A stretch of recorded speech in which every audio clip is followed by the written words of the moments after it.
Petite introduction sur le passouk du shofar. Alors, la Torah Kedosha, elle n'a pas écrit dans la Torah le mot shofar à propos de Rosh Hashanah. C'est pas écrit le mot shofar. C'est écrit dans la Torah Yom Teruah Yelachem. Teruah, peut-être c'est, oh là là, c'est peut-être ça. Qui c'est qui a dit que Teruah, ça veut dire sonner au shofar? Yom Teruah. C'est écrit au Bachodesh HaSheviri, le 7e mois. Je vous cite Bamidbar.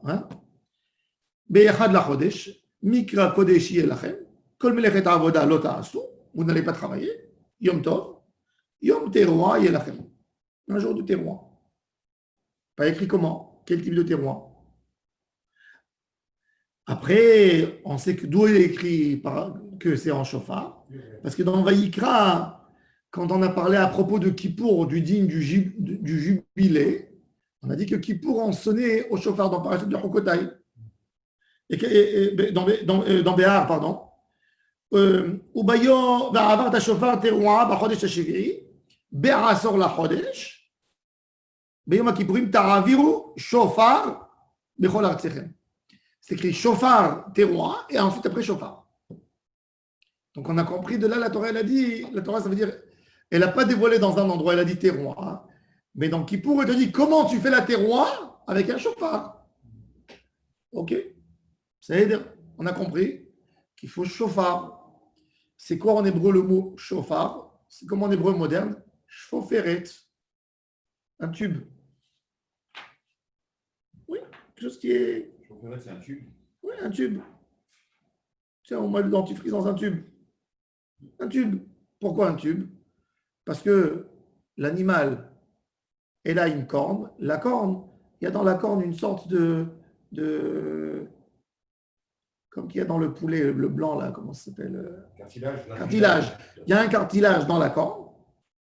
On enlève la corne, on coupe en haut la pointe, doucement, doucement, tu enlèves le cartilage, tu fais sécher, tu ponces un peu à l'intérieur, et tu as un shofar kasher. Donc le mot shofar, c'est shoferet. Il y a deux. Il y a la corde, qui est dure, et il y a le cartilage à l'intérieur. Maintenant, il y a des animaux qui n'ont pas de cartilage, comme, par exemple, l'éléphant. Dans la corne, il n'a pas de cartilage. C'est dur. C'est dur. Le taureau, il n'a pas de cartilage dans la corne. C'est un morceau, c'est comme de la pierre. Alors, il s'appelle une corne, keren, c'est intéressant. Keren, corne, en hébreu, en français, c'est pareil. C'est la même racine. Corne. Et celui-là, il n'a pas de cartilage à l'intérieur. Alors, il n'est pas saoul. On va voir. Est-ce qu'il faut un cartilage? Il ne faut pas un cartilage. D'où on sait parce que c'est écrit shofar. Shofar, c'est shoferet. Ça a dans sa signification aussi shoferet. Mais attends. Shoferet, d'accord, mais qu'il ait un cartilage, il est cachère, qu'il n'ait pas de cartilage, il n'est pas saoul. Parce que c'est écrit, la Torah a employé le mot shofar. Ça vece veut dire qu'il faut que ce soit une corne qui a un cartilage dedans. On va voir. Mais il y a une corne de taureau, c'est aussi une corne. Oui, mais c'est une corne. Mais ce n'est pas shofar. Mais la Torah a dit shofar teruah.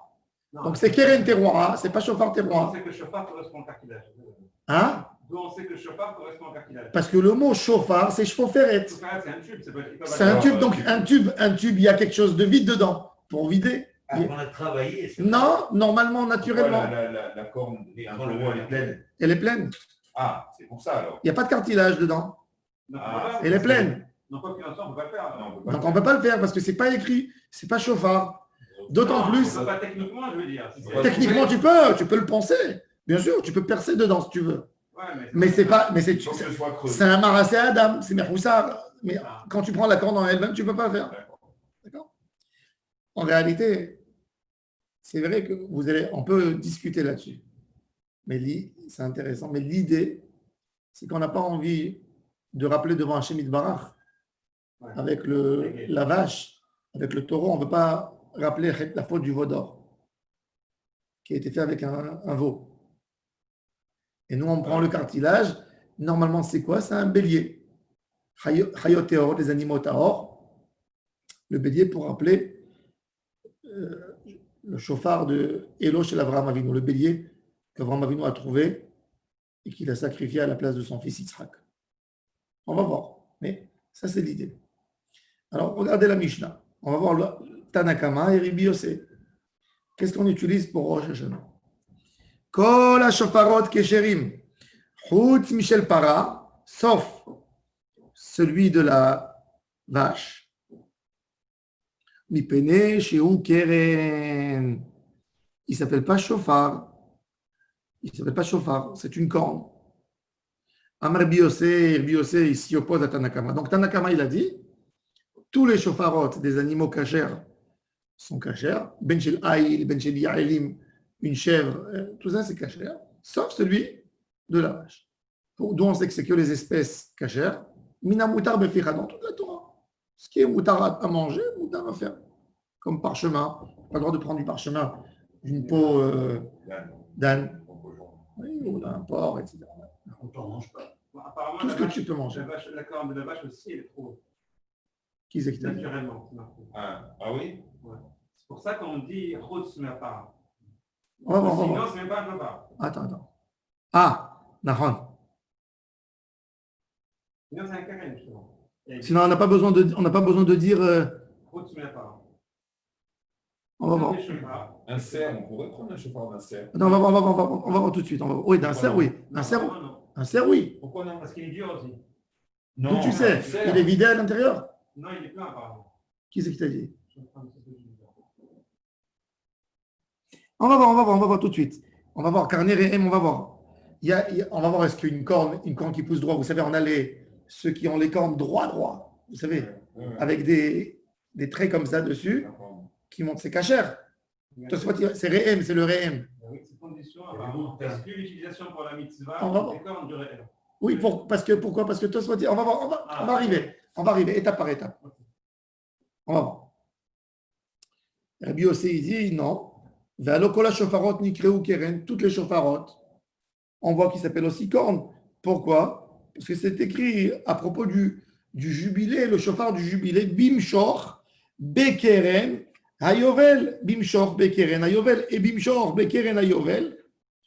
Donc je vois que ça s'appelle Keren aussi, et on sait que le Yovel pour le jubilé, la Torah elle a dit shofar, mais après elle a dit Bimshor, Bekeren. Donc tu vois que la Torah elle-même elle appelle le shofar du jubilé Keren. Donc pourquoi pas toutes les cornes? La Gemara tout de suite. Il lui a tellement plu l'argument de Rabbi Yossé qu'elle ne peut pas se retenir. Avant d'expliquer Tanakama, elle dit il a raison, Rabbi Yossé. Ah, c'est jamais écrit que pour le Yovel, c'est Chopin, c'est Keren. Non, c'est chauffard aussi. C'est écrit dans le shofar, le din de la Torah. Parce que vous avez dit Quand la Torah elle a donné l'ordre, elle a expliqué l'ordre de Kippour. Elle a dit et vous allez sonner au shofar, terroir. Et elle a dit, encore une fois, shofar. Donc, on a fait une juxtaposition. Terroir, shofar, Kippour. Terroir seul, Rosh Hashanah. Le din de Kippour, il a lieu sur Rosh Hashanah. Comme à Kippour, on exige un shofar, même Rosh Hashanah, ça devrait être un shofar. Rabbi Yossé, il dit non.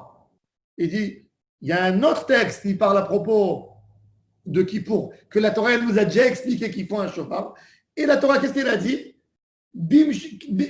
Keren à Yovel. C'est quoi Yovel? Yovel, c'est un bélier, Yovel. Youvla. En arabe, un bélier, il s'appelle Youvla. C'est intéressant. Bélier, Youvla. En français, Yovel, bélier. C'est les mêmes lettres. Hein? C'est incroyable. La Youvla, bélier. Youvla, c'est qu'une corrige d'Arabi. Un bélier, Youvla, le Gemara elle dit. Et il te dit que tu emploies le mot Yovel, Youvla, et tu dis Keren. Keren à Yovel. Donc tu vois que tu appelles ce chauffard Keren aussi. Donc il te dit tous les Karanaïm sont bonnes. Toutes les cornes sont bonnes. Ok. Shapir Karamar Rabbi Yossé. Il a raison, Rabbi Yossé. La Gemara dit tout de suite. Non. Vera Banano, qu'est-ce qu'ils disent? Ils disent Kol la chauffarot, tous les chauffarot, il s'appelle chauffard et il s'appelle aussi Keren. Par contre, celui de la vache, des parents, Keren Ikre, chauffard lo Ikre, il s'appelle corne, il s'appelle jamais chauffard. On va voir tout de suite. Est-ce qu'il est vide? Il n'est pas vide. On va voir. La Gemara déjà parle tout de suite après. Dirtiv. Rabbi Yosef, pardon. D'Irtiv Bechor Shoro Adarlo, Vekarne Re'em Karnav. Qu'est-ce qu'on a appris de Bechor Shoro Adarlo, Vekarne Re'em Karnav à propos de Yosef Hatzadik, on a dit que le taureau, il a des cornes, et il ressemble aux cornes, ils sont forts comme les cornes du Re'em. On va voir c'est quoi le Re'em. Vekarne Re'em Karnav. Bechor Shoro Adarlo, ce shor, il est hadar, il est beau, il est fort. Le taureau, toute sa force, c'est où? Dans la tête et dans le cou. Même un lion, il a peur de la tête du taureau. La tête, c'est terrible. Il lui donne un coup, il le tue. Avec la tête, il l'envoie en l'air. Alors, il va lui sauter que derrière. Il peut lui attraper. Il ne peut pas l'attraper devant.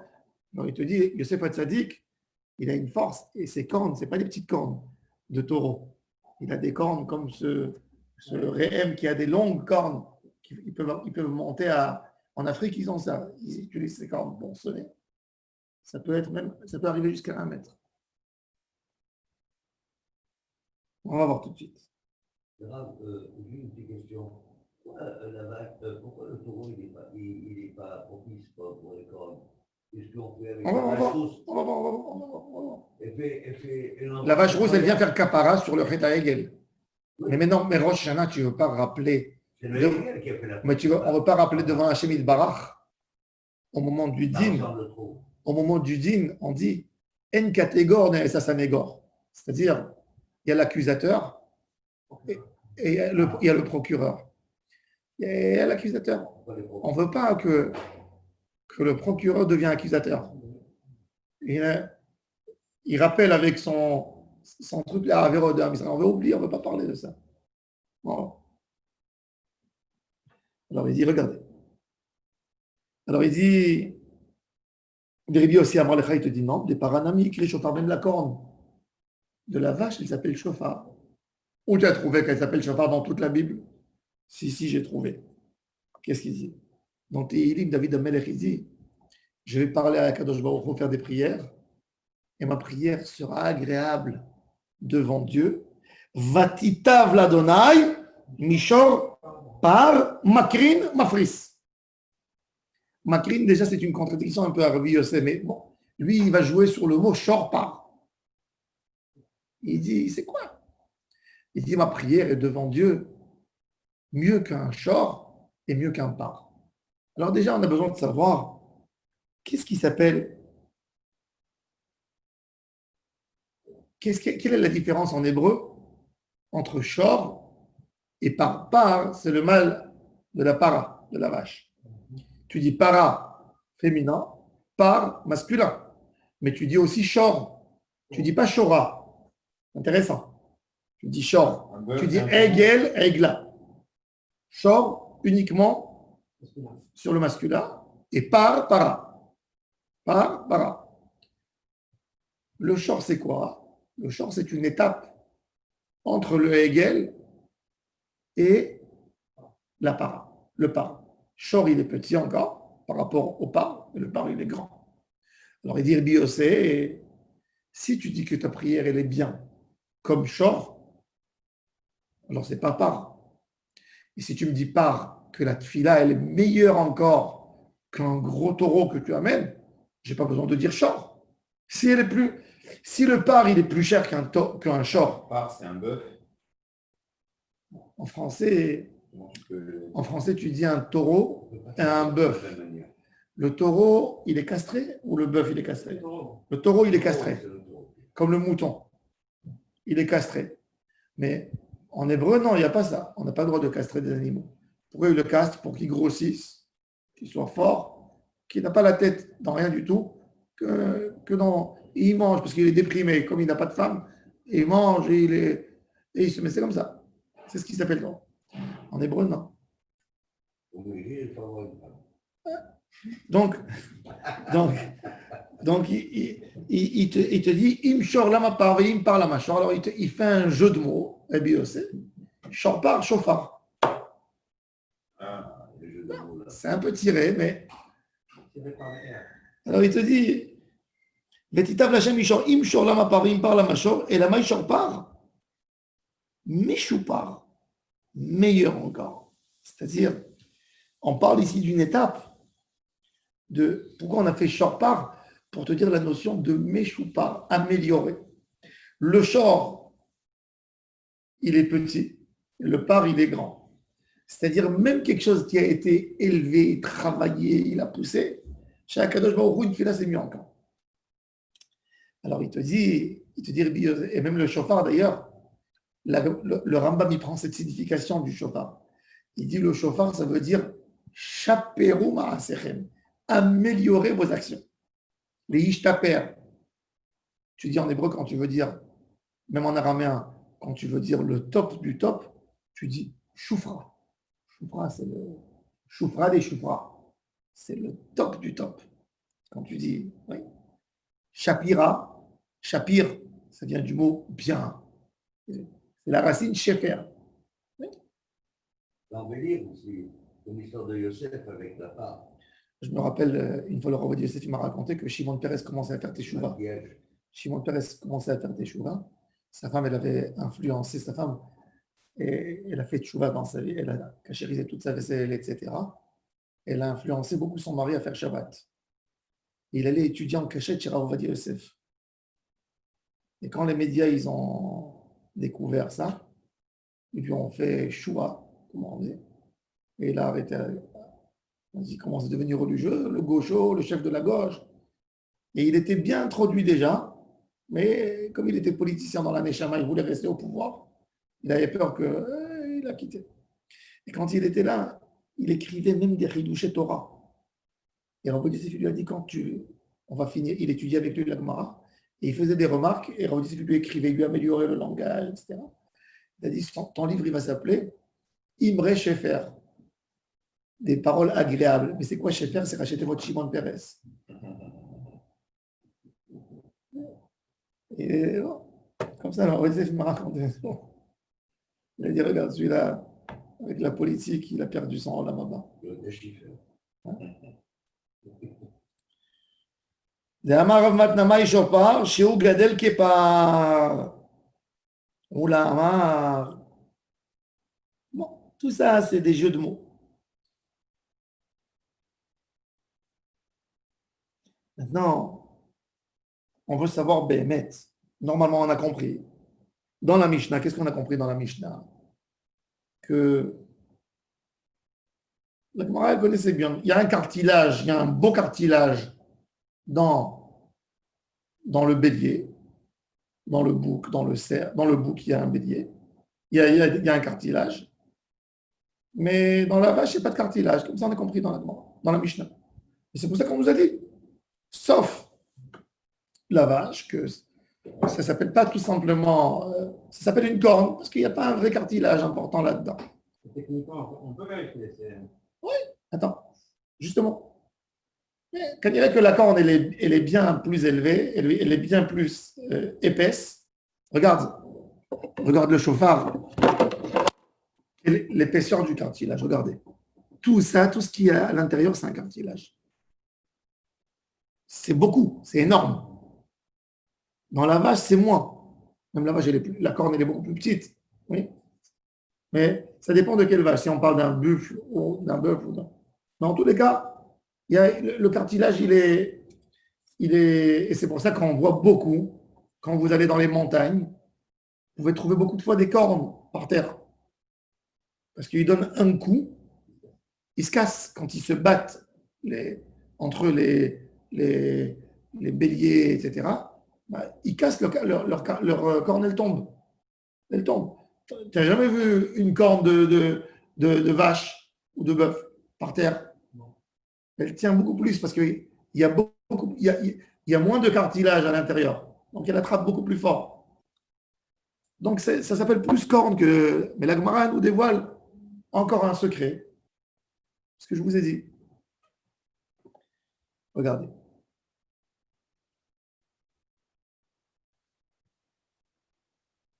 Les Rabbanan qui est des Rav Matana.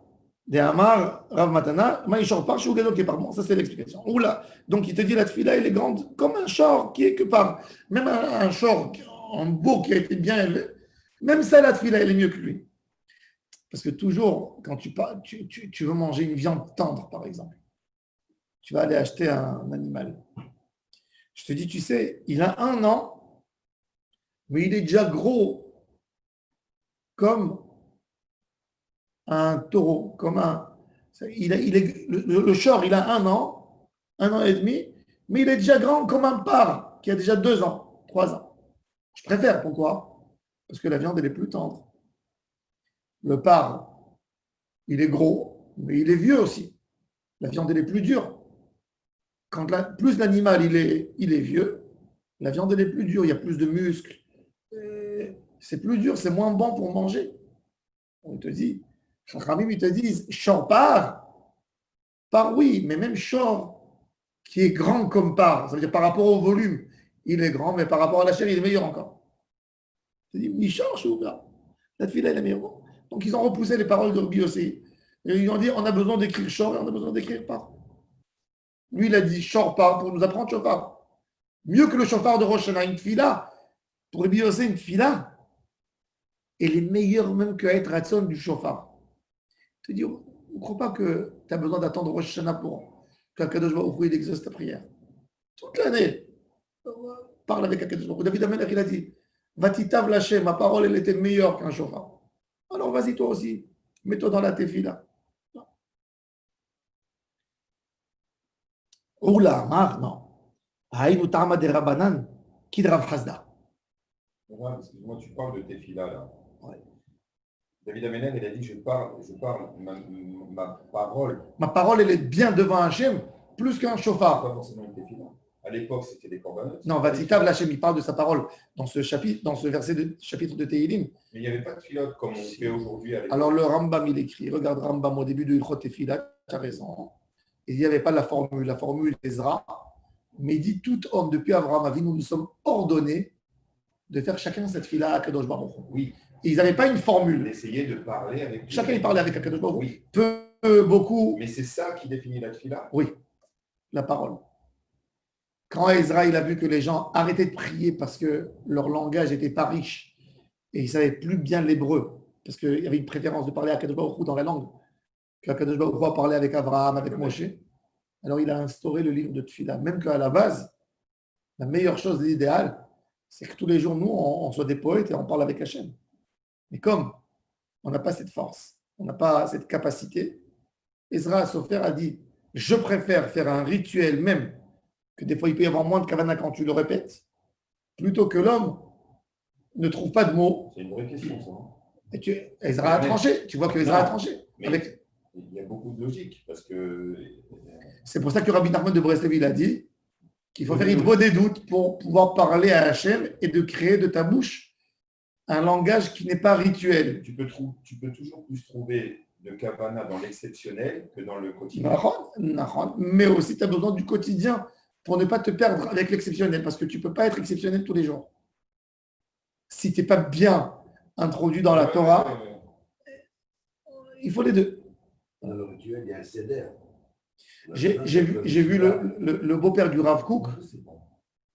Le beau-père du Rav Kook, le beau-père du Rav Kook, le Aderet, Rabbi Eliyahu David Rabinovitch Teomin, il raconte que des fois, il se levait toutes les nuits pour Tikkun Chatzot. Mais il dit des fois, quand je sentais que c'était un rituel, je m'arrêtais, je ne disais pas. Qu'est-ce qu'il faisait? Pour sentir, il chantait des chants de rapprochement à Hachem. Et au milieu du Tikkun Chatzot, il prenait des fois des chants de Rabbi Yehuda Halevi, de Shlomo Ibn Gabirol, des chants de Rosh Hashanah et Kippour. Tout ça pour se verser à Hachem, que ce soit vraiment pas un rituel qu'on dit sans... Parce que le Yetzer Hara, il attrape les mots quand ça devient un rituel. Il y aura peut-être que le chant, il existe, parce que pour ça... C'est un travail. Avodat Hashem, la tfila, c'est le vrai. C'est pour ça que si tu crois que la Torah, Stamel te dit dans Kriyat Shema, le Ava et Hashem Elohechem ou le Rovdo, Bechol Evavchem, le servir et le travailler à tout cœur. Le travail, la tfila, c'est le vrai travail. Les tzadikim, ils se préparaient 1 heure pour trouver des significations. Dans chaque prière, une nouvelle signification. En français, c'est très mal traduit le mot tfila, prière. Parce que prier, c'est supplier, c'est demander quelque chose. Et pourtant, la tefila, c'est d'être avec Hachem. Ce n'est pas forcément de supplier, de demander. La notion, le chrétien, pour lui, le rendez-vous qu'il a avec Dieu, c'est que pour demander quelque chose, pour le prier. Pour nous, la tefila, c'est faire des louanges à Hachem, dire merci que j'ai un rendez-vous avec Hachem, que je peux parler, que je peux me verser, que je lui raconte ce qu'il m'a accordé d'être à côté de lui. Hein? Le verbe Alors, non, les tefila, il a fait, c'est quoi tefila? Les Rishonim, ils disent que ça vient du sens pétila, comme une mèche, deux fils que tu entoures un sur l'autre et ils ne se détachent pas. C'est d'attraper à Kadosh Baruch Hu au plus fort possible. Ça, c'est tefila. Tefila, les reins. Tefilin, pareil, exactement. Tu le lis, tu attrapes. Puis les palais, c'est trop. Voilà. Et le tzitzit, c'est pareil, c'est pétil, c'est s'attacher à Hachem. C'est exactement le sens du tzitzit. Et tefila, les rani qui aratof. Oui, mais Je parle d'étymologie. Ouais. L'étymologie du mot. Tefila, les rani qui aratof. Le rani, quand il est dans sa douleur, il a mal au ventre, il attrape pour alléger sa douleur. Quand un homme il a mal au ventre, qu'est-ce qu'il fait pour alléger sa douleur? Il se courbe, il se plie sur lui. Quand on a besoin d'Hachem, on attrape, on se plie. Tefila le'ani ki ya'atof velifnei Hachem ishporsa. Si on comprend l'idée de la tefila, on a un plaisir. Parce que la tefila, ce n'est pas qu'une demande. Quand on parle avec Akadosh Baruch Hu matin, midi, soir, je te l'ai demandé, je te l'ai demandé, je te l'ai demandé. Hier, j'ai parlé avec un jeune. Enfin, on parlait, bon, tu fais des tefilotes pour te marier. Ah, j'ai tout déjà. Je demandais, j'en ai marre. Je demandais combien je demande tous les jours. Je dis, mais c'est pas ça, ce que Hachem veut. Hachem veut qu'on a compris. Déjà, quand tu parles avec Akadosh Baruch Hu, ne viens pas pour demander. Comme il dit le Zohar, ne sois pas comme un chien qui fait hab, hab. Hab, ça veut dire donne-moi, donne-moi, donne-moi. Donne-moi.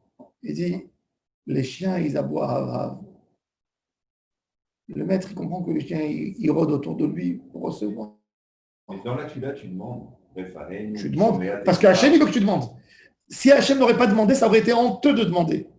Mais Hachem, il te dit, demande, pas pour demander, pour prendre conscience, c'est moi qui te le donne. Et oui, c'est pas pareil. Sois conscient, c'est moi qui te le donne. Même que tu vas me dire, moi, je touche mes allocations familiales, je touche ma paye, tous les dates du mois. Non, c'est moi qui te l'ai donné. Alors ça, on prend conscience. Dans tous les domaines de la vie, on comprend que tout dépend d'Hachem Yitbarach. Mais l'idée de la tefila, c'est de s'attacher à Hachem. Et là, tu prends plaisir dans ta tefila. Tu n'es plus là pour demander, pour être là avec un... Alors, tu ne m'as pas donné, j'ai demandé déjà. J'ai fait une prière pour celui-là qui est malade. Pourquoi il ne guérit pas? Pourquoi on a fait... Non, c'est un rendez-vous avec Hachem. C'est parler. Et après, quand tu comprends cette idée, tu te verses, tu attends ces moments. Tu attends le moment de la tefila. Une fois, le Maharil Diskin, il passait Rola Moed, il allait au Kotel, le rave de l'ancienne ville à Jérusalem. Il passait avec ses élèves, il chantait dans les rues du Cardon, du Rova Yehoudi. Il passe à côté d'une maison, ils entendent un cri, un hurlement d'une femme. Rabbi, Rabbi, monte me faire une bracha. Je ne peux pas me lever, je suis paralysé avant lui. Et Rabbi Yoshua Lev, il arrête ses élèves, il entend très bien. Il y a une dame, il entend le cri, il dit, je veux monter. Rabbi, c'est pas ton nom. Non, je veux monter. Il monte, il sent une odeur terrible de la chambre. Il voit une vieille dame sur son lit. Je ne peux pas se lever. Donc imaginez-vous. L'odeur. Les élèves, ils nettoient, ils ouvrent les fenêtres pour aérer. Et elle ne peut pas bouger de son lit. Et il dit, le rav, il rentre pour lui faire de la simcha, une vieille dame, veuve. Il dit, qu'est-ce que tu veux que je prie pour toi? Et lui, je veux que tu me fasses une prière, que j'ai une longue vie. Regarde. Il lui dit, ma sœur, une longue vie. Dans cette situation, une longue vie. Une longue vie dans cette situation. Il lui dit, regarde. J'ai une cousine qui vient tous les jours, le matin, et qui me lave, qui me change les draps. Et dans cette demi-heure que je suis propre, je parle avec Akadosh Baruch Hu. Et j'ai un tellement grand plaisir de lui parler. C'est que pour ça que je veux vivre. Il est descendu en pleurant, il a dit, regardez, c'est quoi la force de cette âme. Elle est souffrante. Elle fait sur elle. Elle attend le rendez-vous d'une demi-heure pour parler avec Hachem. Elle veut une longue vie pour ça. Elle a compris ce que nous, on n'a pas compris, c'est quoi la tefila. On revient. Oula, il a utilisé un argument de Rav Hasda, qui est un des premiers Amoraïm, et qui Rav Hasda, il a expliqué sur un autre sujet, mais Oula, il a collé même sur le chauffard.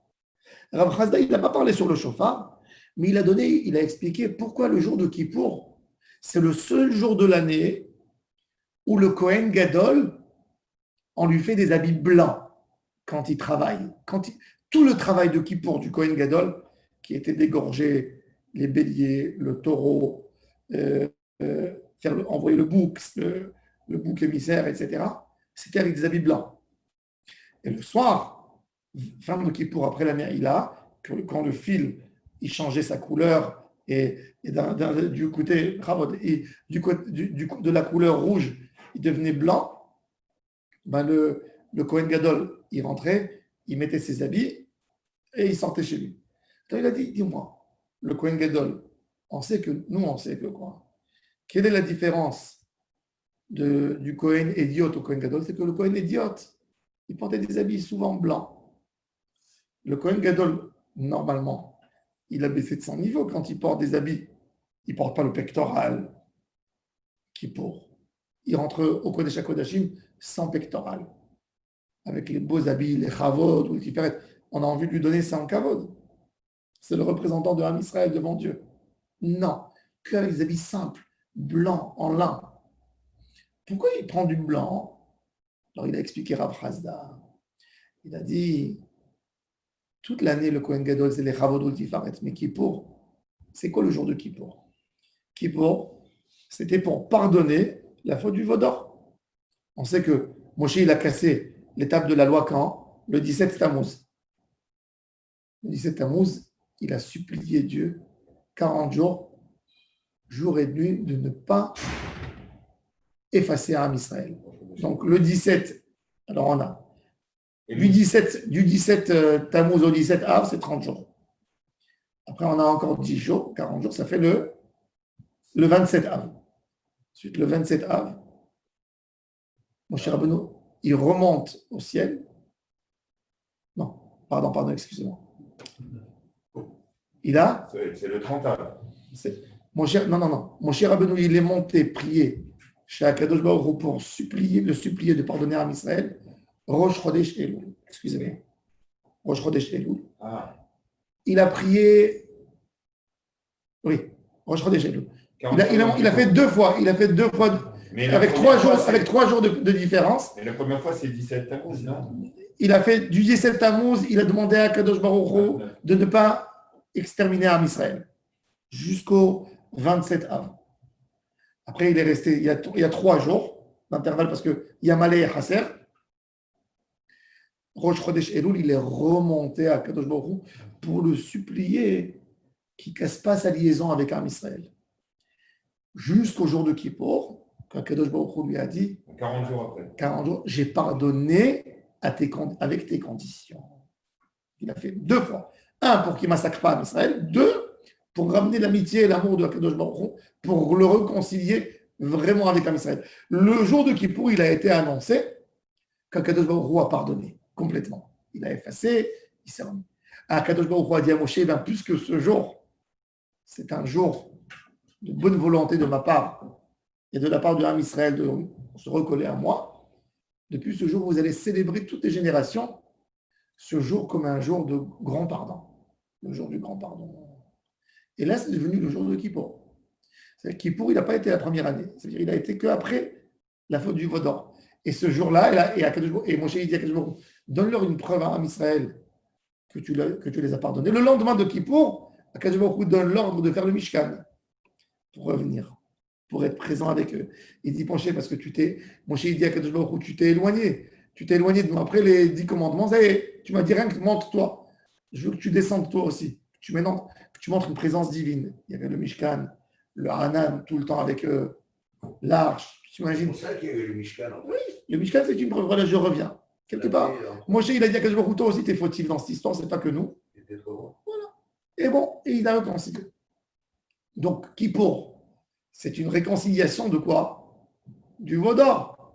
C'est-à-dire, ce jour, tu vas mettre de l'or devant un Kadosh Baruch Hu. Non, blanc. Ça, c'est l'argument de Rav Hasda à propos pourquoi le Kohen Gadol, il ne porte pas de pectoral, il ne porte pas ses habits en or, etc. Là, il a pris cet argument, il a fait couper-coller par rapport au chauffard de Rosh Hashanah. Vous allez me dire, Rosh Hashanah, c'est pas Kippour. Mais comme Rosh Hashanah, le chauffard, il a un rôle de souvenir aussi. On veut rappeler quoi? L'événement d'Abraham Avinu, n'est-ce pas? On ne veut pas rappeler un autre événement avec. C'est un son. Je me rappelle du bélier d'Abraham Avinu. Oh, mais je me rappelle aussi des cornes quand même du veau d'or. Quand tu veux rappeler, ne rappelle pas. C'est un souvenir. C'est pas un travail, c'est un souvenir. Si je me souviens de ça, je peux me souvenir d'autre chose.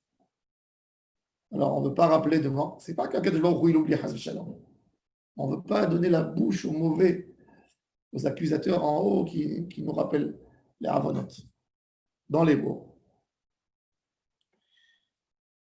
Oula, Amaraïnu Tama de Rabbanan qui de Rav Hasda, de Amar Rav Hasda. Mi penema en Kohen Gadol nichnas bevigde zahav, lifnei velifnim la'avod avoda, לפי שאין קטגור, נעשה סנגור, le catégore, il n'est pas סנגור. La Gemara elle dit, ok, un catégore, na'asa סנגור, je comprends. Mais dis-moi, qui pour? On égorge un bœuf, un taureau. On égorge un taureau.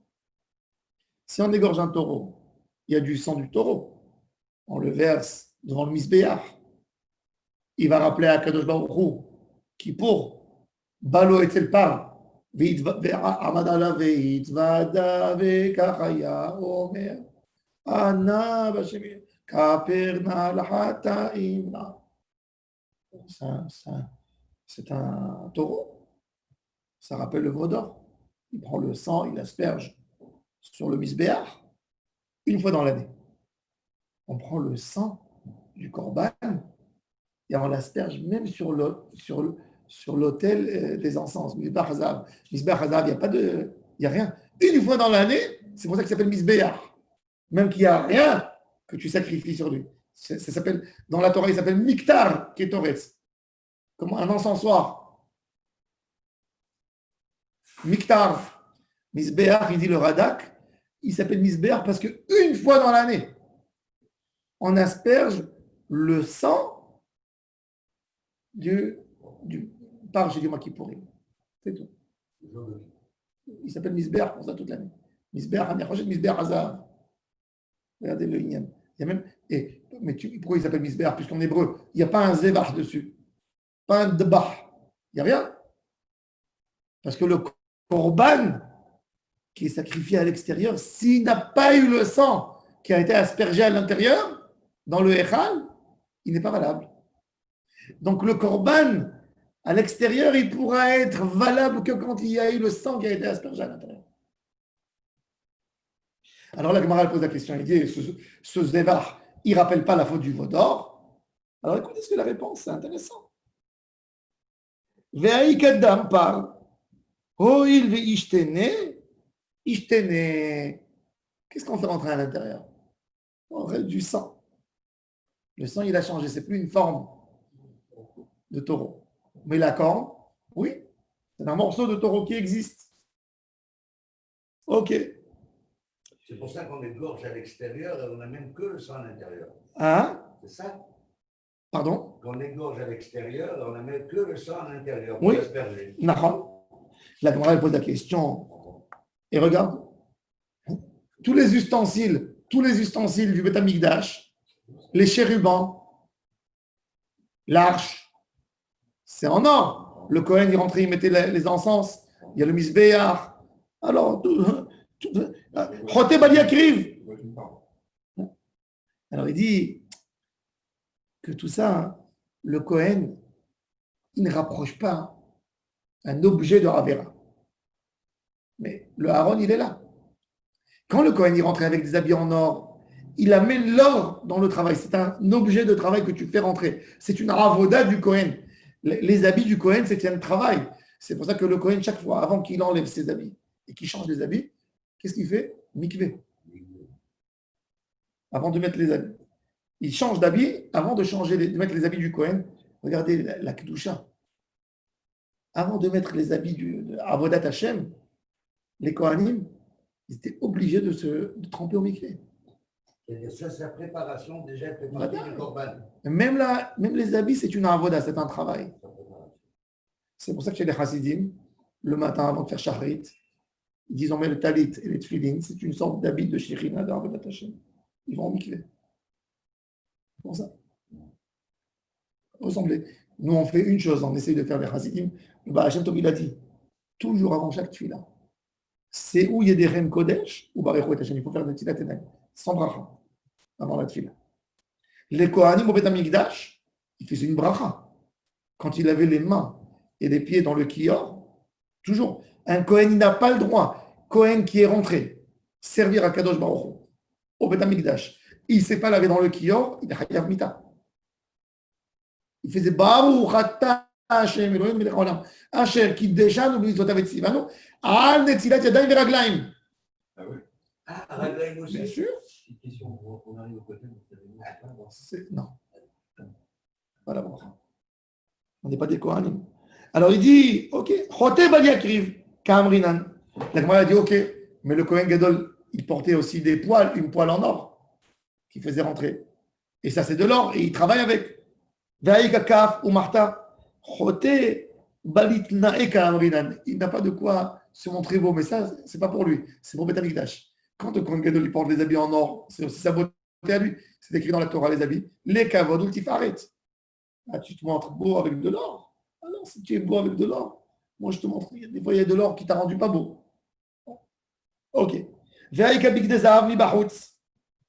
Alors pourquoi le Kohen Gadol Bichlal, il porte de l'or puisque c'est un représentant de l'Am Israël? C'est dit, Bachout, c'est pas Bifnim. Bet HaMikdash, c'est capara sur le Vaudan. Bachout, c'est une autre chose. Mi Bifnim Kamrinan. Shofar Nami, la Gemara dit, Mi Bachoutsu. On ne n'est pas au Shofar Bet HaMikdash.